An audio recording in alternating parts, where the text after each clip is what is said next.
ഹരേ കൃഷ്ണ. പരശുരാമ അവതാരത്തെക്കുറിച്ചാണ് നമ്മൾ കേട്ടുകൊണ്ടിരുന്നത്.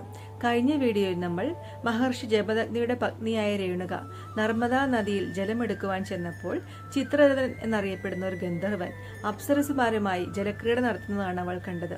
ആ കാഴ്ച കണ്ട് രേണുക അറിയാതെ അവിടെ നിന്ന് പോയി. ഗന്ധർവനും അപ്സരസുമാരും അവിടെ നിന്നും പോയപ്പോൾ രേണുക ജലമെടുത്തുകൊണ്ട് തിടുക്കത്തിൽ തിരികെ ഗൃഹത്തിലെത്തി. അപ്പോഴേക്കും കാട്ടിലേക്ക് പോയ ജമദഗ്നിയും മറ്റു പുത്രന്മാരും വീട്ടിൽ തിരിച്ചെത്തിയിരുന്നു. കോപാകുലനായ ജമദഗ്നി അവളോട് ചോദിച്ചു, ഇത്രയും സമയം നീ എവിടെ പോയിരിക്കുകയായിരുന്നു? പേടിയോടുകൂടി രേണുക നടന്ന കാര്യങ്ങളെല്ലാം പറഞ്ഞു.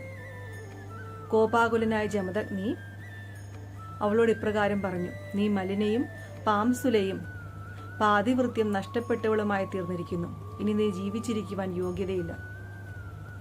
തന്റെ മൂത്ത പുത്രന്മാരോടായി ജമദഗ്നി ഇപ്രകാരം പറഞ്ഞു, പാപിയായി നിങ്ങളുടെ മാതാവിനെ വധിക്കുക. പക്ഷേ അവർ അത് നിരാകരിച്ചു. നിങ്ങൾ കനനവാസികളായ കാട്ടാളന്മാരെ തീരട്ടെ എന്ന് അവരെ ജമദഗ്നി ശപിച്ചു. ഇതെല്ലാം കണ്ടുകൊണ്ടു നിന്ന ഇളയ പുത്രനായ രാമനോട് ജമദഗ്നി മാതാവിനെ വധിക്കുവാൻ ആവശ്യപ്പെട്ടു.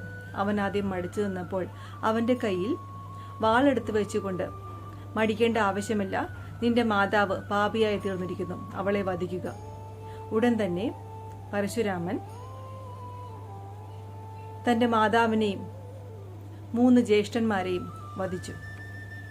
അവനും ബോധം കെട്ട് നിലത്ത് വീണു.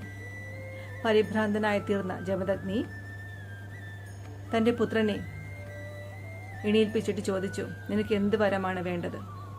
ഉടനെ രാമൻ പറഞ്ഞു, നിർദോഷിയായ എൻ്റെ മാതാവിനെ അങ്ങ് പുനർജനിപ്പിക്കണം.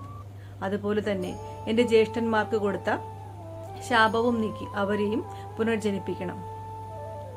അങ്ങനെ പുത്രന്റെ ആഗ്രഹം ജമദഗ്നി സാധിച്ചു കൊടുത്തു. പിന്നീട് എന്ത് സംഭവിച്ചു നമുക്ക് നാളെ കാണാം. അപ്പോൾ എല്ലാവർക്കും ഹരേ കൃഷ്ണ.